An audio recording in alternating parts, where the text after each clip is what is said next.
Hello everyone.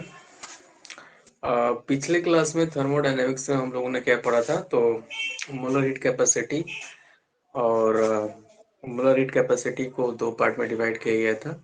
एक था molar heat capacity at constant volume, जिसको हम सीवी से नोट करते थे, और दूसरा था आपका molar heat capacity at constant pressure, जिसको हम किससे नोट करते थे, सीपी से नोट करते थे। ठीक है, और हमने उसमें दो फार्मूला आप लोगों को दिया था। एक फार्मूला हमने दिया था, कौन सा? एक फॉर्मूला हमने दिया था आपका Q is equal to N C P delta T, और दूसरा था Q is equal to N C B delta T था, है ना। दूसरा था आपका N C B delta T और पहला आपका ये Q is equal to N C P delta T था। तो आज हम बात करेंगे इसके यूनिट की, है ना। सीपी और सीवी का यूनिट आपका क्या होगा, तो unit of CP and CV ऐसे हम लोग निकालेंगे, देख लीजिए आप। ठीक है, तो इसमें सबसे पहले आप देख लो कि Q इज इक्वल टू क्या था, N C P delta T था। तो Cp इज इक्वल टू क्या आ जाएगा आपका, Cp इज इक्वल टू आ जाएगा Q by N delta T. Cp बराबर आ जाएगा Q बटा एन डेल्टा टी आ जाएगा। अगर हम यूनिट की बात करें, अगर हम यूनिट की बात करें, यूनिट ऑफ Cp की बात करिएगा, तो Q का यूनिट क्या हो जाएगा, जूल हो जाएगा, बटा में एन आपका क्या है, मोल है, मोल हो गया, और डेल्टा टी आपका क्या करोगे, डिग्री सेंटीग्रेड या डिग्री या केल्विन लिख सकते हैं। तो यहाँ से आ जाएगा जूल पर मोल पर क्या, डिग्री सेंटीग्रेड, या आप इसको ऐसे भी लिख सकते हो, जूल पर मोल पर केल्विन। इस तरीके से भी आप इसको लिख सकते हैं, जूल पर मोल पर केल्विन, ऐसे भी आप इसको लिख सकते हैं। ठीक है, इसी तरह से यूनिट ऑफ सीवी की मैं बात करूं, यूनिट ऑफ ये सीवी हमने निकाला, यूनिट ऑफ सीवी की मैं बात करूं, तो कितना हो जाएगा आपका, Q is equal to N C V delta T. यहाँ से आ जाएगा CV is equal to Q by N delta T, है ना। क्यू बटा CV और कितना हो जाएगा, क्यू बटा एन डेल्टा टी। तो इसलिए unit of CV is equal to हो जाएगा कितना आपका, देखो यहाँ से जूल हो जाएगा, और बटा में क्या हो जाएगा, मोल ये वाला मोल हो जाएगा, और डेल्टी के लिए क्या हो जाएगा आपका, डिग्री सेंटीग्रेड, या डिग्री सेंटीग्रेड के जगह पर आप केल्विन लिख सकते हो। तो इस तरीके से आपका कितना आ जाएगा, जूल पर मोल पर केल्विन, इस तरीके से आप लिख सकते हैं। ठीक है ना, जूल पर मोल पर केल्विन, इस तरीके से आप लिख सकते हैं।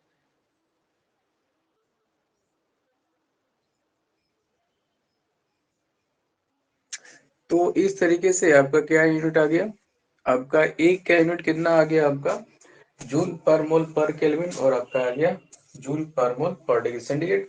तो दोनों का ही यूनिट क्या होगा आपका, सेम होगा। सीवी का यूनिट हो या आपका सीपी का यूनिट हो, दोनों का यूनिट आपका क्या होगा, सेम होगा, जूल पर मोल पर डिग्री सेंटीग्रेड या जूल पर मोल पर केल्विन। ठीक है, तो सीपी और सीवी के बारे में हमने पहले ही आपको पिछले क्लास में डिस्कस किया था, और आज हमने आपको उसके यूनिट के बारे में बता दिया। ठीक है ना, आगे हम बताने जा रहे हैं कि सीपी और सीबी में क्या रिलेशन है, और उसके बाद इस पे कुछ हम लोग क्वेश्चन करेंगे। ठीक है,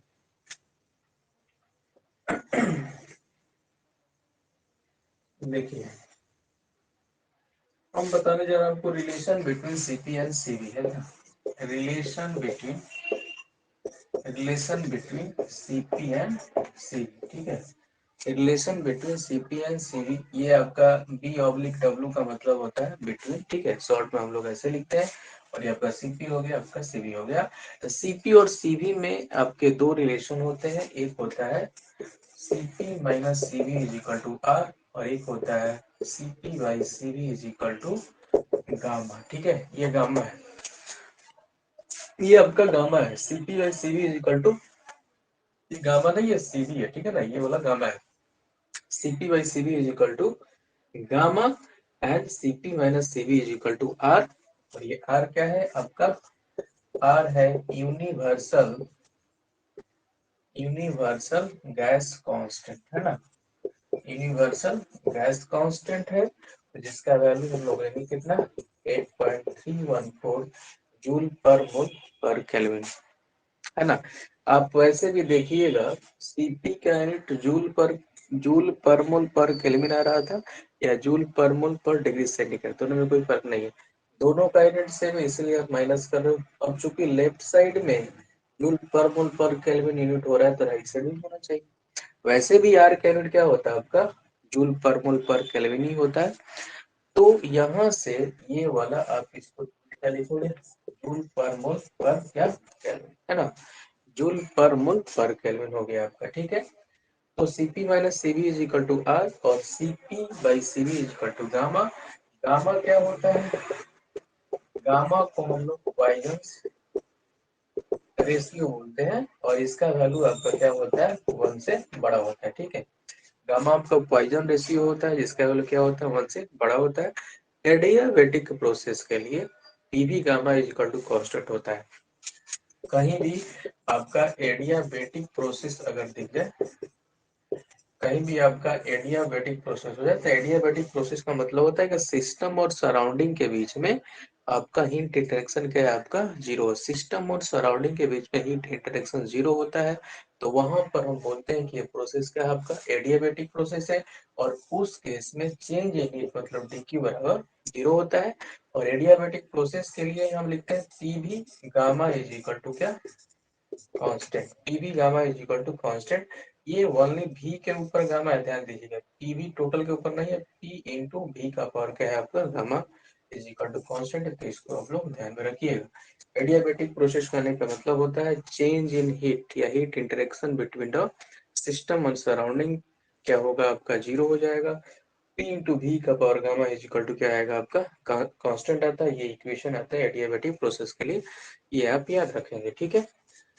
तो हमने ये चीज बता दिया, CP minus CV is equal to R, and CP by CV is equal to gamma, इतना हमने बता दिया। अब हम आपको बताने जा रहे हैं कि सीपी और सीवी का कैलकुलेशन किस तरीके से हम लोग करेंगे। सीपी और सीवी का कैलकुलेशन हम लोग किस तरीके से करेंगे, सीपी और सीवी का कैलकुलेशन हम लोग किस तरीके से करेंगे। तो हम अब निकालने जा रहे हैं कैलकुलेशन ऑफ सीपी एंड क्या, सीपी, है ना, CP and CV, calculation of CP and CV. CP and CV का वैल्यू हम लोग किस तरह से निकालेंगे, उसकी हम बात करने जा रहे हैं।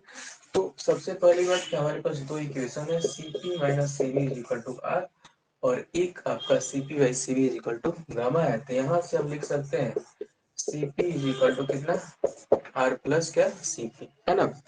यहाँ से हम लोग लिख सकते हैं सीपी इज इक्वल टू कितना, आर प्लस सीवी हम लोग लिख सकते हैं, ठीक है। अब नाउ दूसरा जो इक्वेशन हमारे पास है वो क्या है, CP by CV is equal to gamma है। अब यहाँ से आप क्या करो, सीपी का वैल्यू पुट करिएगा, तो R plus CV by CV is equal to क्या आ जाएगा, गामा आ जाएगा। और यहाँ से आप क्रॉस मल्टीप्लिकेशन कर दीजिए। तो क्रॉस मल्टीप्लिकेशन अगर करिएगा, या आप ऐसे भी कर सकते हो कि जैसे करना आप कर सकते हैं, आप ऐसे भी कर सकते हो, R by C V is plus C V by C V equal to कितना हो जाएगा, गामा हो जाएगा, है ना। R by C V, R by C plus C by C V equal to कितना हो जाएगा, गामा हो जाएगा। और यहाँ से फिर आप लिखो कितना, R by C V is equal to C by C V 1 हो जाएगा, R by C V plus 1 is equal to कितना हो जाएगा, गामा हो जाएगा। तो यहाँ से are by C V is equal to कितना होगा, गामा माइनस 1 हो जाएगा। और यहाँ से आपका C V into gamma minus 1 is equal to R, तो C V is equal to क्या आ गया, आर बाई गामा माइनस 1 आ गया, ठीक है। तो सी बी का जो वैल्यू आएगा वो कितने के बराबर आएगा, आर अपॉन गामा माइनस 1 के बराबर आएगा, जहाँ गामा आपका क्या है, पॉइजन रेशियो है, और इसका वैल्यू क्या होता है आगे हम आपको लिखवाएंगे, ठीक है। तो CV इज इक्वल टू कितना आ गया आपका, आर अपॉन गामा माइनस 1 आ गया, है ना। CV is equal to R upon gamma minus 1। अब आप क्या करोगे, अगर आपको CP निकालना है, तो नाउ CP कैसे निकालिएगा, तो CP by CV is equal to कितना होता है, गामा होता है, ये वाला इक्वेशन। तो यहाँ से आप लिखोगे CP is equal to gamma CV। तो गामा CV करने का मतलब गामा CV का वैल्यू पुट कर दीजिए, आर बाई गामा माइनस 1। तो यहाँ से आ गया CP बराबर gamma R by gamma minus 1। है ना। Cp बराबर कितना आ जाएगा, gamma R by gamma minus one आपका हो गया, ठीक है। Cp is equal to gamma R बटा गामा माइनस वन और Cv is equal to R बटा गामा माइनस वन। कैसे याद रखेंगे मैं बता दे रहा हूँ, एक ही याद रखना है, कौन सा, Cv is equal to R upon gamma minus one, ठीक है। Cv इज इक्वल टू कितना, R upon gamma minus one, और इसमें जब आप गामा से मल्टीप्लाई कर दीजिएगा तो आपको क्या निकल जाएगा, Cv का, ठीक है। तो Cv का वैल्यू आ गया R upon gamma minus one और Cp इज इक्वल टू क्या हो गया, gamma into R upon gamma minus one. तो वहां से हम लोग क्या कर सकते हैं, Cp और Cv डायरेक्ट निकाल सकते हैं अगर गामा आपका दिया हुआ है तो, ठीक है। अब गामा क्या है हम आपको बताएं।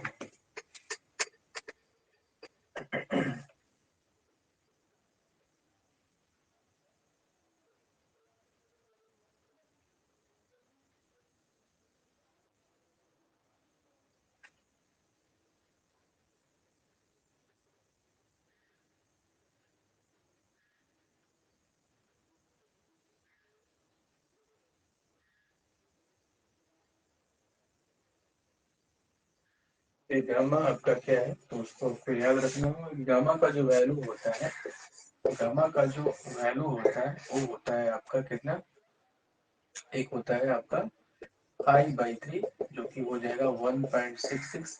ये होता है मोनो एटॉमिक गैस, है ना। अगर आपके पास मोनो एटॉमिक गैस है तो मोनो एटॉमिक गैस के लिए आपका गामा का वैल्यू कितना होगा, 5/3 मतलब 1.66 के बराबर होता है। उसके बाद होता है आपका 7/5 1/1.4 होता है, ये होता है आपका डाई एटॉमिक गैस, है ना। कोई भी डाई एटॉमिक गैस रहेगा तो उसके लिए 1.4 हो जाएगा। और एक होता है 4/3 मतलब 1.33, ये होता है आपका पोली एटॉमिक गैस के लिए, ठीक है।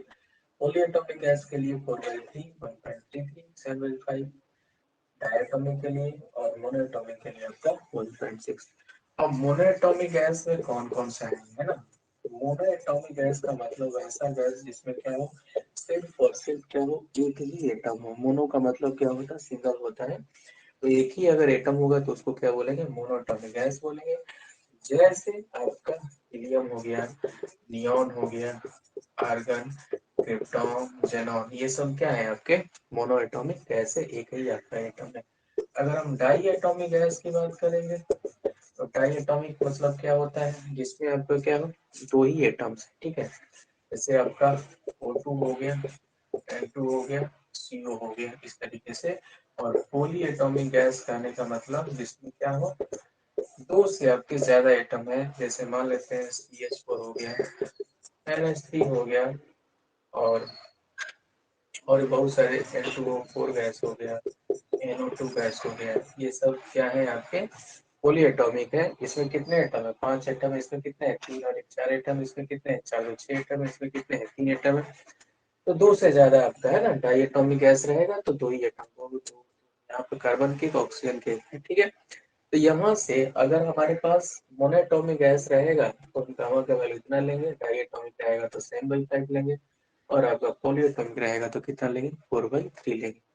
अब इसका ट्रिक्स भी है, लेकिन ट्रिक्स ऑनलाइन में नहीं, कि कैसे हम याद रखेंगे इसको, ठीक। तो ये सब चीजें आपका इस तरीके से याद रखिएगा, गामा का वैल्यू कितना होगा, ठीक है। आगे हम आपको बताने जा रहे हैं, ठीक है। कैलकुलेशन कुछ प्रॉब्लम हम लोग अब करेंगे, ठीक है। हमारे पास बहुत सारा इक्वेशन आ गया है और उस इक्वेशन का यूज करके कुछ न्यूमेरिकल्स हम बनाएंगे, है ना।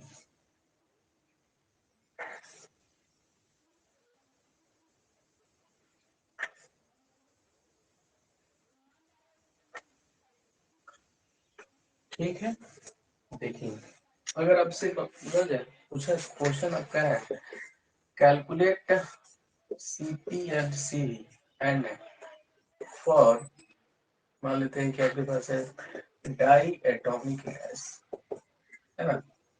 Calculate Cp and Cv for क्या, diatomic gas. Diatomic gas के लिए आपको Cp और Cv निकालने के लिए कोई पूछ देगा तो कैसे आप निकालिए। तो देख लीजिए, मैंने सबसे पहले निकाला हूँ Cv। Cv का वैल्यू कितना होता है, R upon gamma minus one. और आपको पता है कि डाई एटॉमिक गैस के लिए कितना होता है आपका, हमारे पहले कितना था 5/3 था, ये कितना था डाई एटॉमिक के लिए 7/5 था। तो अब 7/5 यहाँ पुट कर दीजिए -1, तो कितना हो जाएगा R बाई, ये कितना हो जाएगा 5 यहाँ एलसीएम, तो 7 - 5 चला जाएगा, ये हो जाएगा ऊपर जाएगा 5 बटा कितना हो जाएगा आपका 2। तो Cv का वैल्यू हो जाएगा 5R/2। अगर कोई R के टर्म में पूछे कि Cv का वैल्यू कितना होगा, तो हो जाएगा आपका 5R/2। और Cp का वैल्यू कितना हो जाएगा गामा R बटा गामा -1, या गामा इंटू Cv लिख सकते हैं, इसको हम लिख सकते हैं ना, R बटा गामा -1 ही क्या है आपका Cv है, तो गामा इंटू Cv लिख सकते हैं। गामा कितना है भाई, गामा आपका 7/5 है, और सीवी का वैल्यू आ गया 5R/2, 5/कट, ये आ जाएगा 7R/, ठीक है। तो इस तरीके से in terms of R you can calculate the value of CP and CV for the given gas, है ना। अगर आपसे कोई पर्टिकुलरली ऐसे डायटोमिक ना देकर के कोई पूछ दे, क्वेश्चन ये भी हो सकता है कि अगर आपसे बोला जाए कैलकुलेट सीवी, और मान लेता हूँ कि NH3 गैस, आपसे क्या पूछ दिया गया कि NH3 गैस के लिए सीवी कैसे निकालिएगा। तो NH3 गैस के लिए सीवी क्या होगा, तो सीवी निकालने के लिए हमको क्या चाहिए, गामा चाहिए, और गामा अगर आपको पता है तो आप सीवी निकाल लीजिएगा। तो सबसे पहले देखिए, देखना होगा कि NH3 गैस, यहाँ मैं सोल्यूशन कर दे रहा हूँ इसका, ठीक है। NH3 गैस कैसा गैस है, ये आपका मोनोएटॉमिक का है, डायटोमिक नहीं है, ये आपका क्या है पॉलीएटॉमिक गैस है, और पॉलीएटॉमिक गैस के लिए गामा का वैल्यू कितना होता है 4/3 के इक्वल। तो सिंपली अब फॉर्मूला लगा दीजिए, Cv बराबर R by gamma -1, R by कितना हो जाएगा 4/3 -1, इसको सॉल्व करिएगा 3R बट्टा में कितना हो जाएगा 1, ये 3 ऊपर चला जाएगा, 4 में 3 1, मतलब आ जाएगा 3R के बराबर। तो Cv का वैल्यू हो जाएगा 3R के बराबर, किसके लिए NH3 गैस के लिए, ठीक है। तो सीपी सीवी कैसे निकालेंगे, क्या करेंगे, सारा चीज हमने आपको बता दी। क्वेश्चन में क्या क्या आ सकता है, कैसे आ सकता है, आप उसको सुन लें। क्वेश्चन में अगर आपसे पूछा जाए नेचर ऑफ गैस के बारे में, कि गैस हमारा कैसा होगा, नेचर ऑफ गैस कहने का मतलब, थर्मोडायनेमिक्स में कहने का मतलब है गैस डाईएटॉमिक है, पॉलीएटॉमिक है, या आपका लिनियर है या नॉन लिनियर है, इसके बारे में अगर क्वेश्चन पूछा जाए, तो इस तरह का वर्ड कहीं भी क्वेश्चन में है, तो सीपी क्या निकालना होगा गामा, और गामा किसके बराबर सीपी बाई सीवी के बराबर। अगर मान लो गामा का वैल्यू 1.66 आ रहा है, मतलब क्या हो जाएगा मोनोटोनिक हो जाएगा। मान लो गामा का वैल्यू 1.4 आ जाएगा तो क्या हो जाएगा डायटोनिक हो जाएगा। मान लो गामा का वैल्यू 1.33 आ जाएगा तो क्या हो जाएगा उसका पॉलीएटॉमिक हो जाएगा। तो जब भी नेचर ऑफ गैस की बात की जाए कि गैस पॉलीएटॉमिक डायटोमिक या कुछ भी किस तरह का गैस आपका होगा, तो उसके लिए आपको निकालना पड़ेगा क्या गामा, और गामा के लिए आपको फॉर्मूला पता है CP/CV, और CP और CV कैसे निकाला जाता है वो सारा चीज मैं आपको।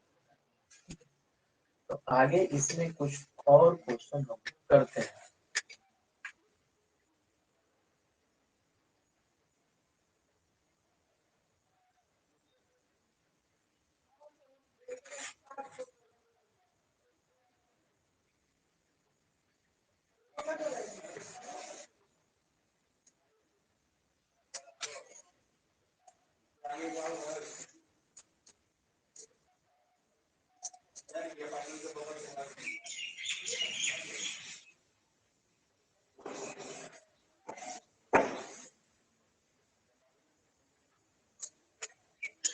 यहाँ पर अभी तक जो फार्मूला आपको बताया गया है वो मैं आपको बता दे रहा हूँ।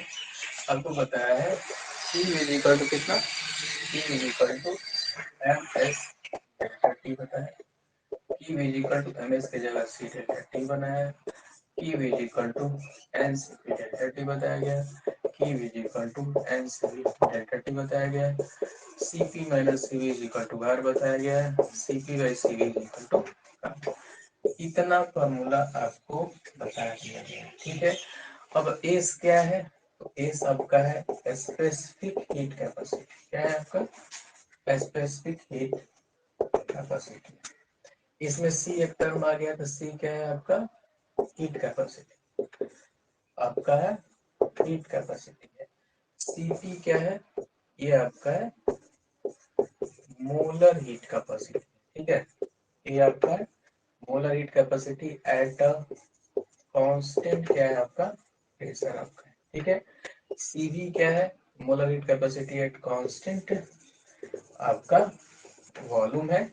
Cp और C minus R, R is equal to 8.314 joule per mole, क्या आपका पर केल्विन है। और गामा का वैल्यू अभी हमने आपको सारा चीज बता दिया है कि गामा का वैल्यू क्या क्या हो सकता है, ठीक है।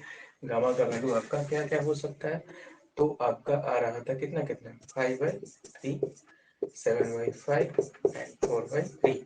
ये आपका क्या आ गया, मोनो हो गया, ये आपका डाया हो गया, और ये आपका क्या हो गया पॉलीएटॉमिक। तो सारी चीजों को मैं एक जगह समराइज कर दिया है, और आपका सीपी और ये सब बता दिया। एन क्या है, number of moles of substance है। डेल्टा टी आपका रेजिंग टेम्परेचर है, ठीक है।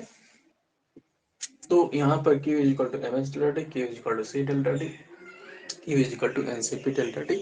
ये सारा चीज हमने आपको बता दिया, ठीक है। ऊपर वाला शायद आपको नहीं लिख रहा है, नहीं दिख रहा है, नहीं, ठीक है, तो देख लीजिएगा, मैं अभी बोल ही एक,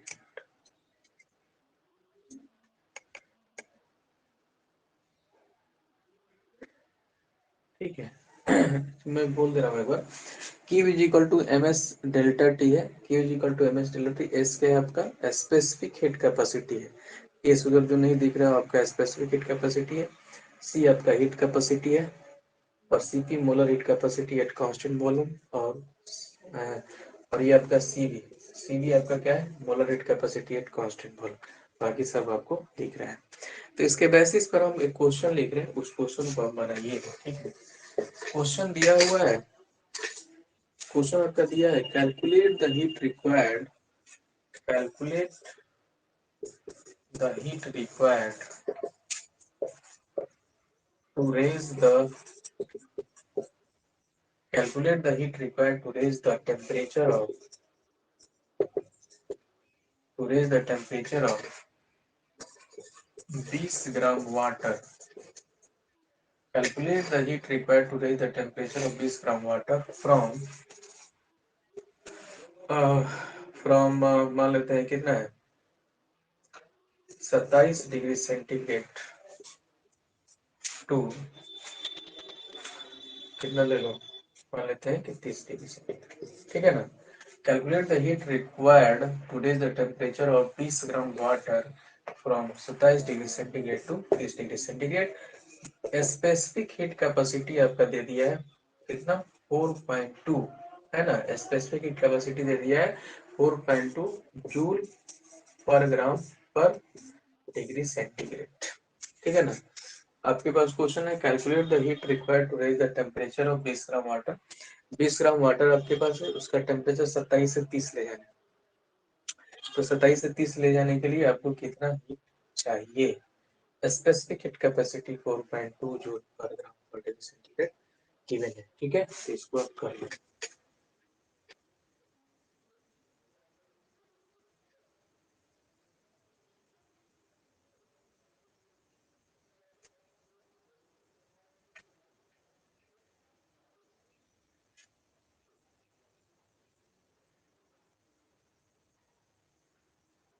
करिए करिए कितना आ रहा है।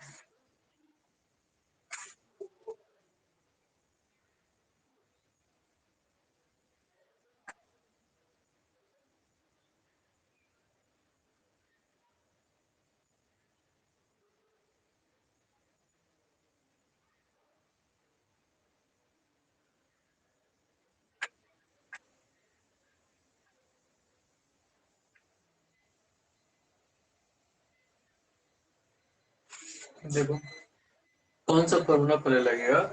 तो स्पेसिफिक हीट कैपेसिटी दे दिया है, मास दे दिया है, तो मास दे दिया है कितना आपका 20 ग्राम दे दिया है, ठीक है ना। मास आपका कितना दे दिया 20 ग्राम दे दिया है, और एस दे दिया है आपका 4.2 जूल पर ग्राम पर डिग्री। यहाँ पर अगर केल्विन देता तो क्या होता, केल्विन देता तो भी कोई प्रभाव नहीं पड़ता है ना। क्योंकि जो चेंज निकालोगे ना, अगर मान लेते हैं कि आपके दिमाग में होगा सर 27 से 30 दिया हुआ है, तो चेंज करोगे 30 में से 27 3 हो जाएगा। अगर इसको आप केल्विन में भी चेंज करते हैं तो 27 से कितना हो जाएगा, 273 प्लस 27 हो जाएगा। और ये कितना हो जाएगा, 273 प्लस 30 हो जाएगा। और जब चेंज निकालोगे तो अपने आप ये क्या हो जाएगा, कैंसिल आउट। तो डिग्री में रहे या केल्विन में रहे उससे कोई फर्क नहीं पड़ता है, तो उसमें आपको दिमाग नहीं लगाना है, ठीक है। अब डेल्टा टी कितने के बराबर हो जाएगा, डेल्टा टी हो जाएगा 30 माइनस 27 बराबर कितना हो जाएगा, 3। तो हीट जो रिक्वायर्ड होगा एम एस डेल्टा टी के बराबर, एम कितना है 20 है, एस आपका 4.2 है, डेल्टा टी आपका 3 है, तो कितना हो जाएगा 60 गुना 4.2।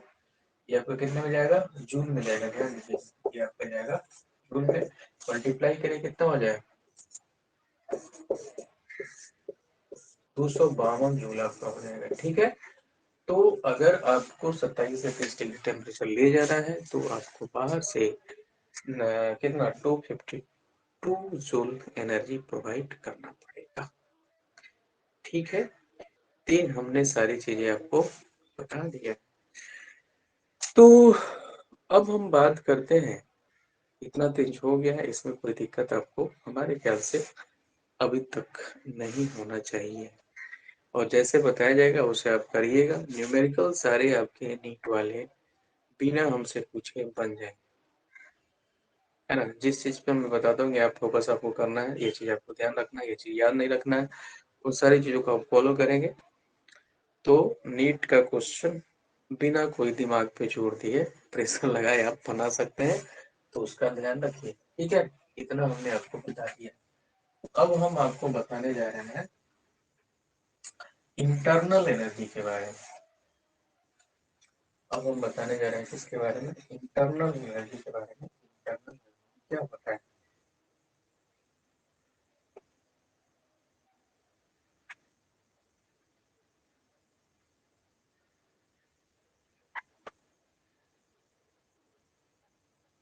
ठंडा के दिन में ये सही सब मीट है।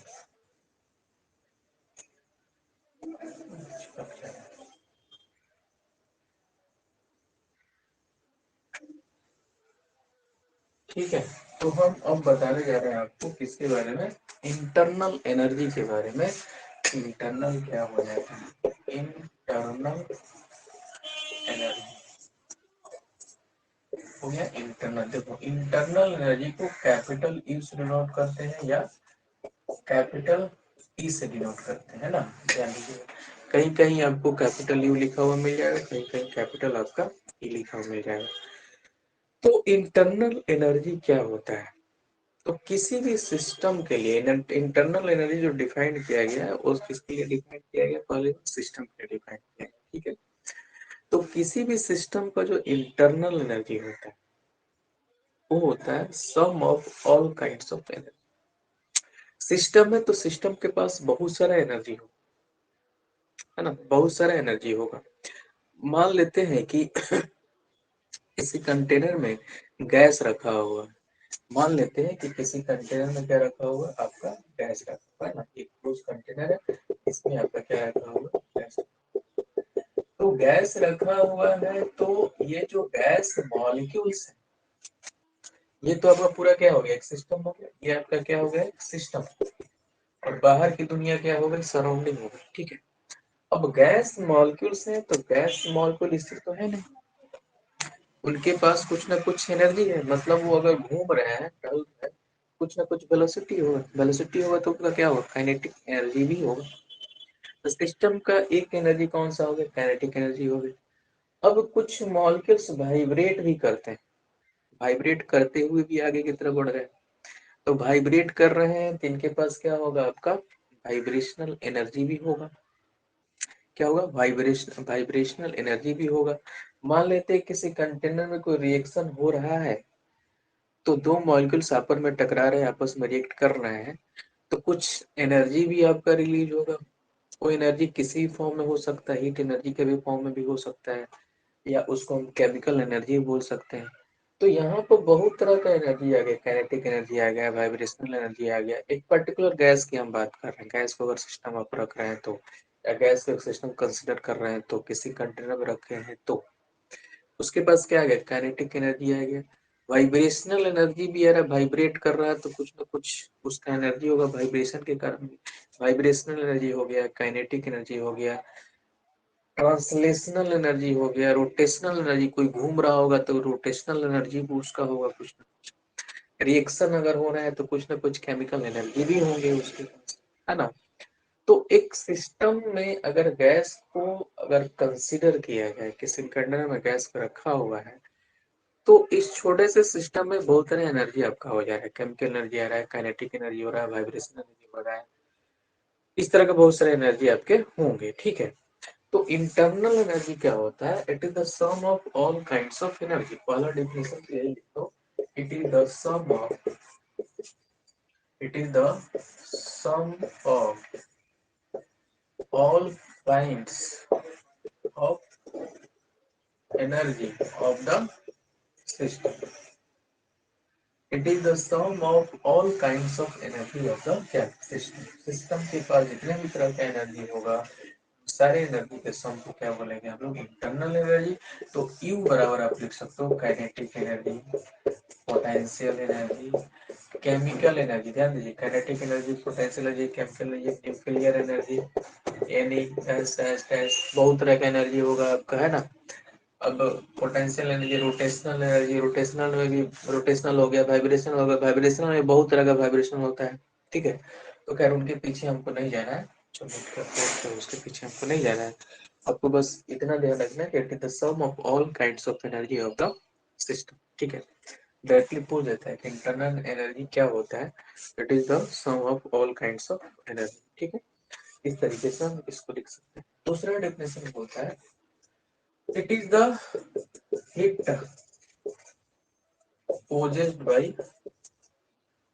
it is the heat uh, possessed by system at a